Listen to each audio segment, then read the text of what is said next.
존경하는 국민 여러분, 정우택 국회 부의장님과 선배 동료 의원 여러분, 그리고 한덕수 국무총리님과 국무위원 여러분, 더불어민주당 성남시 중원구 국회의원 윤영찬입니다.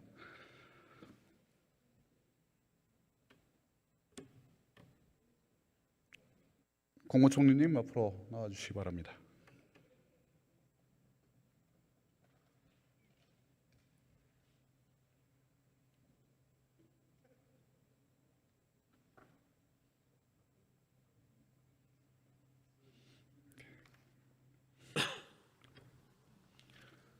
지난주 우리 윤석열 대통령께서 대구 서문시장 방문하셔서 자유민주주의와 시장경제, 법치가 제대로 작동이 될 때 서민들이 잘 살 수 있다 이렇게 말씀하셨죠?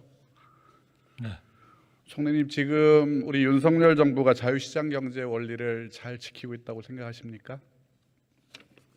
기본적인 원칙으로서 그러한 원칙을 반영해서 정책을 하려고 노력하고 있고 그렇게 추진하고 있다고 생각합니다. 우리 안타깝게도 다수의 국민은 그렇게 동의하시지 않을 것 같습니다. 윤석열 정부는 국정의 모든 부분에서 끊임없이 전 정부를 탓하며 민간 기업에는 관치와 간섭을 시도하고 있습니다. 총리님 인정하십니까? 저는 그렇지 않다고 생각합니다. 그럼 한번 KT 사례를 한번 볼까요? 지난 1월 달에 우리 윤 대통령께서 공기업이었다가 민영화되면서 소유 분산된 기업들은 스튜어드십이라는 것을 작동해야 된다 이렇게 발언하십니다. 총리님, 스튜어드십 코드 아시죠? 네, 알고 있습니다. 그럼 의결권 행사의 기본 원칙도 아십니까? 글쎄요, 스튜어드십은 결국 주주로서의 권한을 그 주주가 생각하는 그러한 여러 가지 상황에서 그 기업이 가장 잘 운영될 수 있도록 자기의 일종의 주주권을 행사하는 거 아닌가. 좋은 방향으로. 네, 좋은 방향으로죠. 네. 그래서 국민연금에도 의결권 행사의 기본 지침이 있습니다. 이 PPT를 한번 보시면 여기 주주 가치가 감소를 초래하거나 기금의 이익에 반하는 경우에만 반대 의견을 내도록 되어 있고요. 그리고 그것도 주주총회를 통해서 하도록 되어 있습니다. 만약 주주총회 이전에 의결권 행사 방침을 공개할 때는 수탁자 책임 전문위원회를 거쳐서 홈페이지를 통해서 하게 되어 있습니다. 그마저도 주주 가치를 높이기 위한 것이라는 단서를 붙여놨고요. 그런데 지난해 구현모 대표가 연임 의사를 밝히자 우리 국민연금공단 이사장이 느닷없이 소유 분산 기업에 대한 지배구조 문제를 거론했습니다. 그리고 기금운용본부장까지 나서서 KT의 CEO 연임 절차를 문제 삼았습니다. 총리님, 기금운용본부장이 보도자료를 배포한 다음에 그 뒤에 그 다음 날 우리 이 전문위원회가 반대 의결권을 행사했습니다. 그리고 나서 주가가 얼마나 떨어지지 아십니까? KT? 죄송합니다. 제가 그 부분에 대해서는 제가 아주 정밀하게 폴로업을 하고 있지를 못합니다. 그냥 상식적으로 생각해 또 주십시오. 민간 기업이고 해서 그래서 혹시 우리 경제부총리나 금융위원장이 의원님의 말씀에 충분히 좀 이 문제는 그렇게 어려운 문제가 아닙니다. 상식적으로 받아들이시고 상식적으로 생각해 주시면 됩니다. KT 주가가 6.75포인트가 빠졌습니다. 저 우리 PPT 보시면 됩니다. 구현모 대표 체제 때는 KT 주가가 계속 상승을 했어요. 그런데 국민연금이 KT 인사 개입을 할 때마다 주가가 빠집니다. 대체 국민연금이 생각하는 이 주주 가치라는 게 뭘까요? 결국 시장과 주주들이 판단하는 거 아닐까요? 네, 국민연금으로서의 판단도 있을 수 있겠죠. 그래서 정확히 이런 문제를 어떻게 정부의 입장에서 설명할 수 있는지 아니면 정부가 이런 것을 설명할 수 있는 건지 하는 것에 대해서는 한번 경제부총리나 금융위원장이 좀 답변 드리는 게 적절할 것 같습니다. 이 문제는 물론 금융위원장이나 다른 분들도 다 알고 계시겠죠. 그러나 이 문제는 이미 총리님이 생각하시는 경제 철학, 그 다음에 대통령이 말씀하시는 경제 철학과 정면으로 반하는 내용이고 그것 때문에 저는 총리님의 철학을 묻고 있는 겁니다. 국민연금 임원들이 홈페이지도 아니고 기자간담회나 보도자료를 통해서 그것도 전문위원회 의결 절차도 없이 부당하게 민간 인사에 개입했다고 생각하지 않습니까? 글쎄요, 제가 그 어떤 상황에서 어떤 방식을 통해서 이분들이 그런 입장을 발표했는지는 저는 전혀 팔로우업을 하고 있지 않습니다. 네, 이 사안도 굉장히 중요한 앞으로 사안이기 때문에 총리께서 당연히 아셔야 될 사안입니다. 제가 좀 말씀드리기가 좀 적절치가 않은 것 같습니다. 예, 만약에 이런 일들이 벌어진다면 좋습니다. 뭐 이런 일들이 벌어진다면 감사를 해야 되겠죠.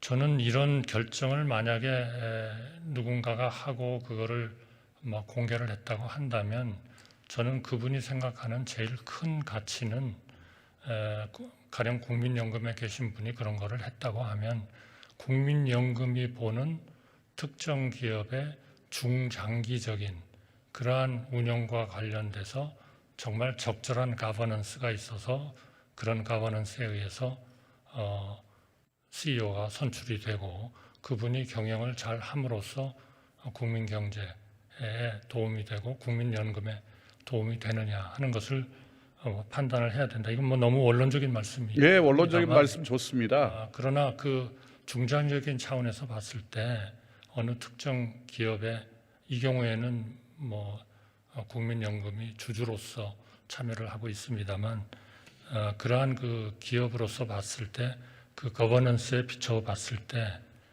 그러한 그 전체적인 과정이 이거는 중장기적으로 굉장히 좀 문제가 되는 그러한 프로세스가 진행된다 하면 그거는 주주로서의 권한을 저는 행사할 수 있는 것은 허용이 되어야 된다 이렇게 생각합니다. 네, 첫 번째는 절차에 맞아야 되죠. 그것이 특정 사람을 정해 가지고 그 사람을 거버넌스에 맞지도 않는데 정부가 주식을 하나도 가지고 있지 않은 정부가 주주로서의 판단을 하는 것이 아니고 어떤 뭐 사회적으로 상식적이지 않고 받아들이기 어려운 그런 기준 하에서 그러한 것을 공개하고 결정하고 한다는 것은 그거는 적절치 않은 것이죠.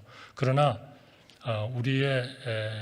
우리가 정말 항상 지켜보고 중요시 여겨야 되는 것은 정말 투명한 그런 거버넌스가 요즘 결국 기업의 문제도 물론 뭐 주주가 우선 중요한 스테이크홀더이겠습니다만은 주주만을 위한 것이 아니고 사회 전체적인 그런 목적을 가진 스테이크홀더들의 그런 그 캐피털리즘이 돼야 된다 하는 얘기도 네, 많이 있지 않습니까? 총리님 말씀 그러니까 정답인데요. 그런 시각에서 봤을 때 이런 문제들이 좀 판단이 돼야 되는 거 아니냐. 누가 무슨 얘기를 했다 하는 거는 글쎄요. 저는 뭐 그분이 어떤 의도로 그런 얘기를 했는지 제가 파악하고 있지도 않고 해서 모르겠습니다만은 원론적인 문제에 봤을 때는 중장기적으로 그 조직이 잘 될 그러한 거버넌스에 의해서 적절하게 사람들이 뽑히고 일종의 승계 프로그램이 진행이 되고 그런 것이 아니고 그분이 연임을 하기 위해서 선출이 되기 위해서 자기가 잘하는 사람을 이사로 임명하고 이 법적인 문제가 있는데도 불구하고 계속 연임을 해야 되겠다고 하고 있고 하는 거는 주주로서는 분명히 그거는 견제를 그거를 바꾸기 위해서 제도를 바꿔줘야 되는 거 아닙니까? 이게 임원 인사가 진행되는 상황에서 그것도 국민연금공단 이사장이나 기금운용본부장이 언제 이런 발언을 한 적이 있습니까? 저는 한 번도 본 적이 없습니다. 저는 잘 모르겠습니다만은 그러한 행사를 문재인 정부에서는 연금의 이런 스튜어드십이 일종의 대기업군 다시 말씀드리면 재벌의 어떤 코퍼레이트 가버넌스를 개선하는데 활용이 되어야 된다라는 그런 그 생각을 상당히 근접해서 아까 말씀하시는 가지고 것처럼 있었던 적이 가버넌스나 있었다. 제도적인 개선을 위해서 연금공단이 그렇게 개입하는 거야 문제 삼을 수가 없겠죠. 그러나 특정 인사에 대해서 이 연임을 앞두고 있는 연임을 하느냐 마느냐를 두고 이런 인사 문제에 개입하는 건 이건 스튜어십 코드라고 저는 정당하다고 생각하지 않습니다.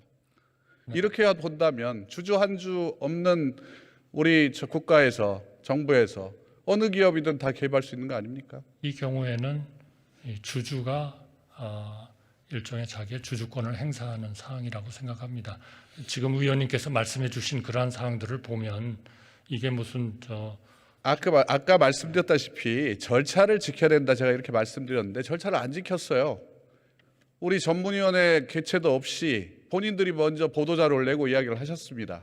글쎄요, 저는 이 절차를 안 지키면 안 되죠. 제가 이건 오히려 징계를 해야 될 사안이죠. 제가 그 문제를 여기서 옹호해야 할 그런 입장도 없고 충분한 예, 그런 정보도 없습니다. 비단 KT만이 아니고요. 우리 이복현 금감원장을 통해서 금융지주사 인선 문제, 이거 또 앞으로 포스코 이제 인사 올 텐데 이런 문제 지금 KT처럼 계속해서 그럼 놔두실 겁니까, 총리께서는? 제가 그런 것을 개입한다는 것 자체가 문제가 되지 않겠나 싶고요. 중요한 거는 그러한 기업들, 대한민국으로 봐서는 정말 중요한 기업들이기 때문에 그분들은 사실은 누가 뭐라고 사회적인 여론이 있기 전에 다 그런 거버넌스를 제대로 투명하게 다 만들어 놓고 있었어야 된다. 저는 그렇게 생각합니다. 그런 것들이 현실적으로 안 된 상황에서 그러면은 이거를 어떻게 할 거냐, 지금 고칠 거냐, 어떻게 고칠 거냐, 누가 고칠 거냐, 이제 이런 문제들이 계속 총리님 발생하게 그 거버넌스 이야기를 하시는데 거버넌스가 안 돼 있다라는 얘기를 어디서 보고를 받으셨습니까?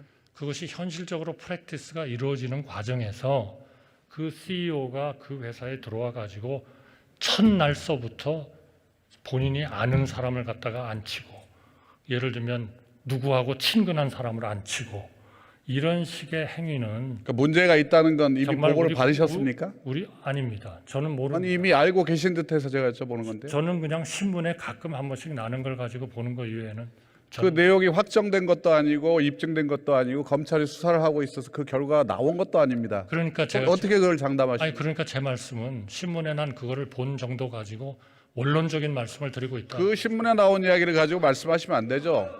총리께서 책임 있는 자리에 계시면 그 문제를 보시고 바로 조사를 지시하시거나 감사를 지시하시거나 해서 내용을 확실하게 파악하신 다음에 이 부분이 잘 됐다 안 됐다를 판단하셔야죠. 총리께서 지금 모르신다고 계속 이야기를 하시다가 제가 감사를 지시할 권한이 있는 것은 아니죠. 어찌됐든 이 내용은 파악을 하셔야 될 거 아닙니까? 왜 파악을 해야죠?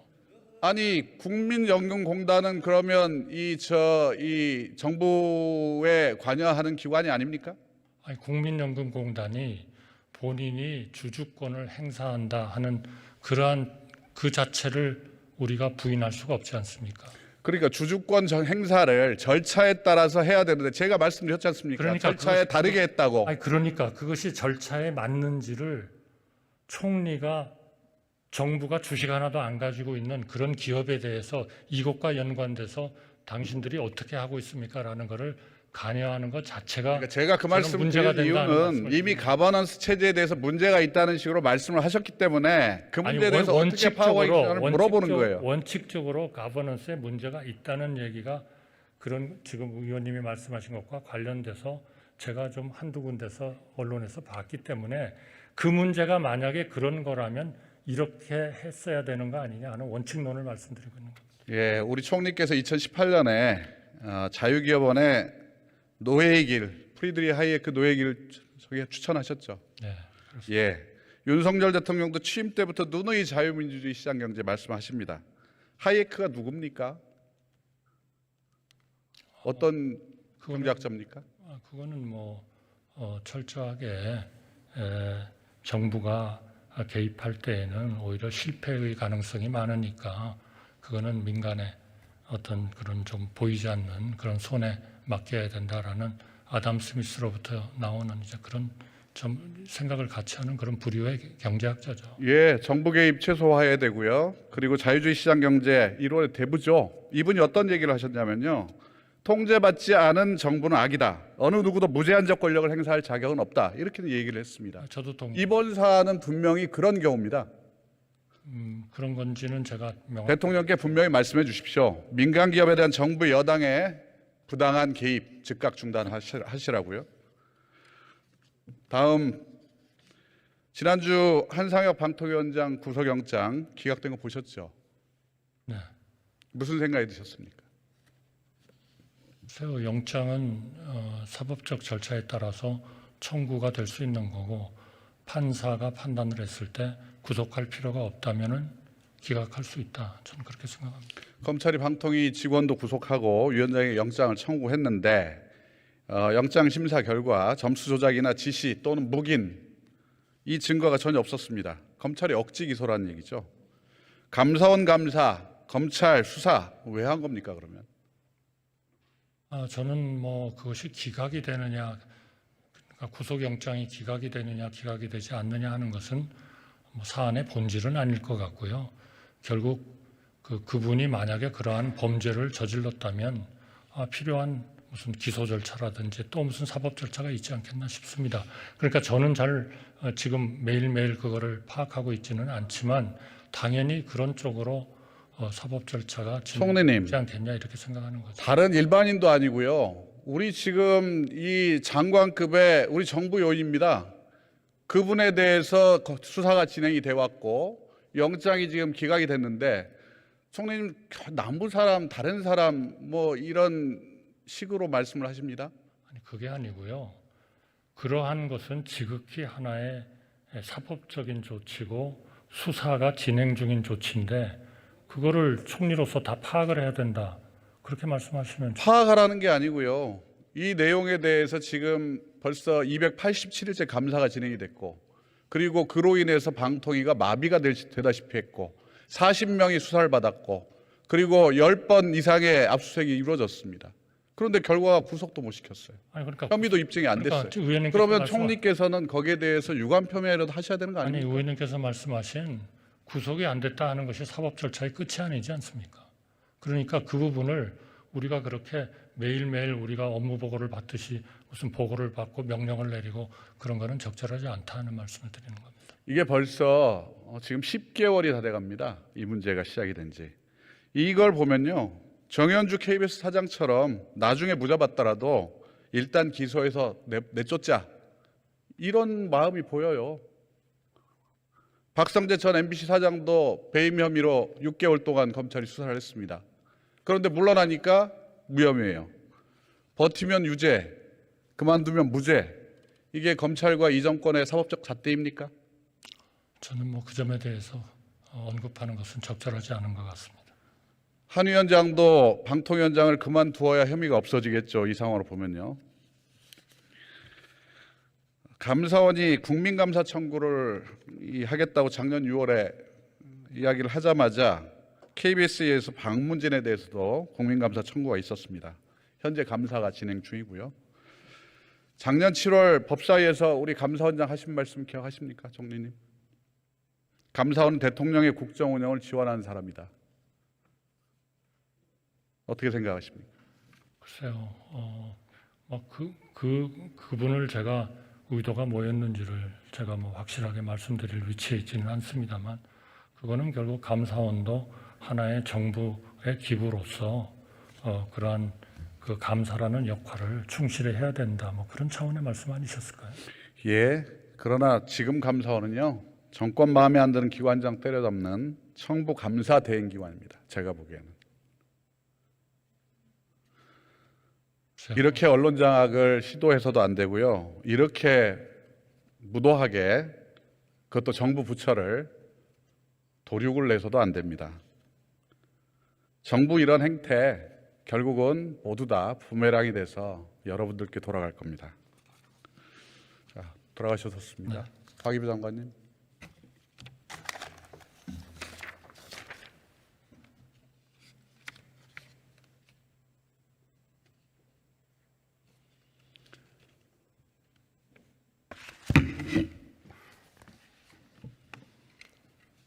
대정부 질문 단상에 나오신 적 있습니까? 지난번에 한번 나온 것 같기도 하고요. 그렇습니다. 예. 네. 대통령실 홈페이지에 보면 윤석열 대통령께서 경제 다음으로 과학기술 분야 가장 많이 말씀하셨더라고요. 많이 강조하신 편입니다. 애정이 많으신가요? 과학기술에 대해서 관심이 많으신 걸로 알고 있습니다. 그런데 우리 윤석열 정부의 과학기술 정책을 보면 이 추상적인 구호들은 있는데 구체적인 내용들이 없어요. 대표적으로 우주 항공 정책 한번 볼까요? 과기부가 우주청 설치 특별법 제출했죠, 3월 달에. 네. 그 과기부 외청으로 신설한다는 내용은 있는데 조직의 목적과 역할이 없어요. 왜 그렇습니까? 실제 이제 지금 법안을 준비를 하고 있고요. 그 법안은 이제 큰 골격을 만드는 그런 과정에 있고, 그 법안이 이제 통과가 되면 시행령이나 고시 이런 부분에서 구체적으로 하고 있고, 제가 보고받기로는 이제 구체적인 논의도 많이 하고 있고 또 진행하고 있는 것으로 알고 있습니다. 아니 세상에 조직이 신설이 됐는데 조직의 목적과 비전, 역할이 빠져 있는 법안이 어디 있습니까?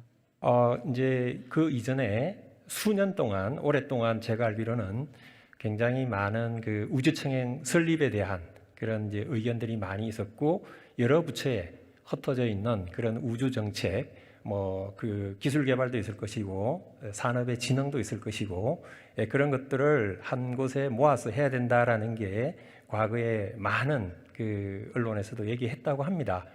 그러한 부분을 이제 법으로서 담아서 어떤 하나의 독립된 그 청으로서 뭔가 이렇게 국가 우주 항공 쪽에 정책도 제대로 일관되게 만들고 또 산업 발전도 효율적으로 진행하고, 그런 차원에서 어떤 비전을 가지고 하고 있다, 저는 그렇게 생각을 하고 있습니다. 근데요, 말씀은 잘하셨는데 우주청이 외교부나 국방부, 그다음에 국토부 등 관련 산업 전반 통할할 수 있습니까? 우주청을 실질적으로 이제 또 관할하는 게 국가우주위원회가 있습니다. 국가우주위원회의 그 위상을 현재 이제 총리에서 대통령으로 이제 선격할 예정이고요. 그래서 그런 부분에서는 뭐 문제가 없지 않나 이렇게 생각합니다. 그래서 저희 당에서 만든 법안이, 저희 당이 제출한 이 사안은 우주전략위원회 산하에 우주전략본부를 만들자는 거였잖아요. 아시죠? 예, 그렇게 이제 들었습니다만은 저희가 생각할 때는 과기정통부 내에 이제 우정본부도 있습니다. 그러면 이제 거기 예를 들어서 뭐 우주본부, 우주청이라고 하면 안 되겠고요. 이제 뭐 그런 본부를 하나 만든다고 했을 때 실질적으로 이제 뭔가 이렇게 그 일을 제대로 할 수 있는 여러 가지 이제 사람을 이제 그 분야에 적합한 사람을 뭐 예를 들면 비싼 연봉을 주고 데리고 온다든지. 장관님, 예. 그 우리 한덕수 총리께서 의지를 가지고 밀어붙이신 클라우드 CSAP 인증 보안 절차 완화도요, 과기부하고 국정원 다르고 그리고 행안부 다릅니다, 생각이. 그런데 지금 이 각 부처를 총괄해서 우주 전략을 짜야 되는 이걸 과기부의 외청으로 둔다는 게 말이 됩니까? 저는 뭐 지금까지 이제 저도 이제 합리적인 생각을 합니다. 이게 뭐 부처 사이에 의견 조절이 안 돼서 안 될 것 같다 그러면 저도 이제 충분히 의견을 낼 수가 있는데, 제가 이제 쭉 보고받고 했을 때는 충분히 가능성이 있다라고 했고요. 아니, 우리 장관님도 기재부 그다음에 행안부 이 협력이 제대로 안 되고 통화를 못 하는데, 과학 기술 정책도 이 우주 항공청이라는 외청이 어떻게 정부 부처를 통할하면서 이 우주 항공 정책을 끌고 나갑니까? 실제로 이제 저희 과기정통부에서 작년에 여러 정책을 만들면서 그 부처 자체의 정책을 한 게 아니고요. 그런 것도 있겠지만, 예를 들어서 뭐 그 대한민국 디지털 전략, 그리고 국가 12대 전략 기술, 그 뒤에 또 뭐 스케일업 R&D 지원 프로젝트, 이런 것들은 전체적으로 과기정통부가 주도해서 범부처의 의견을 다 모아서 다 합의를 해서 그런 정책이 만들어졌습니다. 네, 물론 알겠는데 외청이 어찌됐든 꼬리가 몸통을 흔들 수는 없지 않습니까? 외청인데 과기부를 흔들 수 없고, 그러면 과기부는 다른 힘 있는 부처들 통할할 수가 없는 건 분명한 불문가지인데, 그러면 차라리 정말 우주전략본부를 만들어서 그 안으로 다 넣으면 되는 거 아니에요? 과기부 장관이 간사를 하시고 그렇게 전환을 하지, 왜 우주청을 굳이 만들어서 정말 어렵게 외청으로 이 새로운 신 분야를 개척하려고 합니까? 이해가 안 간다는 거죠. 거기에 이제 아까 말씀드렸지만 기존에 이제 그런 이런 우주청을 만들자는 의견도 굉장히 많이 있었고 지금 이제 의원님 말씀하신 대로 하면은 좀 파격적인 어떤 그 선진화된 그런 청으로서의 어떤 그 위상을 갖고 또 그 청장이 독립적인 인사권을 가지고 사업도 하고 하는 그런 거를 하려면 과기정통부 내에 이렇게 본부로 둬서는 도저히 지금 일단 법안은 우선적으로 제출이 됐는데요. 네. 법안 제출 내용에 정말 이게 저는 이 자체가 지금 잘못된 방향으로 가고 있다고 생각하는데 이거 다시 정부에서 검토해 주셨으면 좋겠다는 말씀드립니다. 네, 들어가셔도 좋습니다. 네. 총리님 잠깐 다시 나오시죠.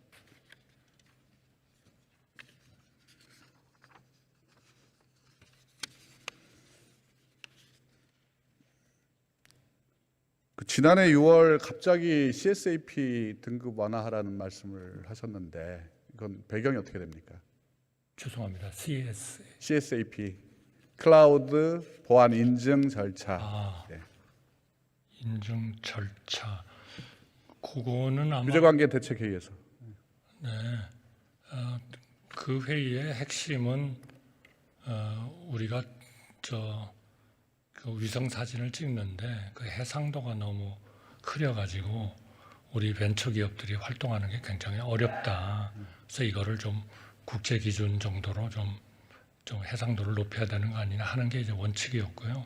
거기서 제가 지금 뭐 정확히 기억이 나지는 않습니다만은 새로운 벤처 기업들이 계속 뭔가 기술 개발을 하는데 우리 국정원이나 뭐 관련되는 과기부 해가지고 그런 절차가 없어가지고 말하자면 이렇게 어디에 좀 그 위성항공 해상도를 다루는 규제 완화 회의였는데 거기서 갑자기 CSAP가 나왔어요. 저 이해가 안 가서요. 그거는 벤처 기업들이 본인들이 그렇게 해서 하면 어디에 좀 매출도 이렇게 해야 되고 하는데 그런 절차가 총님 굉장히 이 부분 제가 오해를 받으신다고 말씀드렸는데 뭐냐면 이거를 실제로 주도한 건 AWS 아마존 웹 서비스였고요. 그다음에 거기가 김 위원장과 일적으로 업무가 연관돼 있습니다. 거기에 우리 총님이 계셨기 때문에 이 문제에 대해서 굉장히 많은 오해를 받고 계시다. 그거하고는 아무 상관없고요. 그렇게 말씀하시겠죠. 어떤 분이 그런 말씀을 하시더라고요. 이렇게 되면은 너무나 이제 외국의 업체들만이 이거를 하게 된다. 그것 때문에 지금 클라우드 정책 전체가 지금 흔들리고 있습니다. 그럼 들어가시고요. 나중에 다시 질문 드리겠습니다.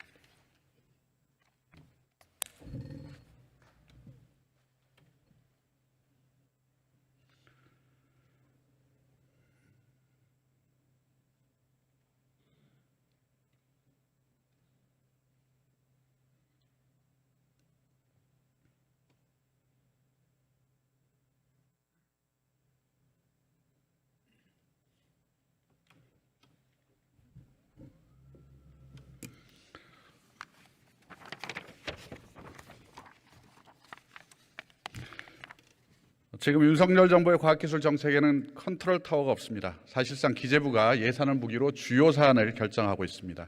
윤석열 정부에는 대통령을 보좌하는 과학기술 보좌관도 없습니다. 정부가 할 일은 자명합니다.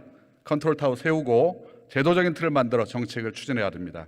기업에는 자유가 지금 정부가 정신 차리지 않으면 과학도 경제도 미래도 없습니다. 정책의 컨트롤 타워 제대로 세워서 대한민국의 미래를 책임질 과학기술이 제대로 성장할 수 있도록 대비해 주십시오. 경청해 주셔서 감사합니다.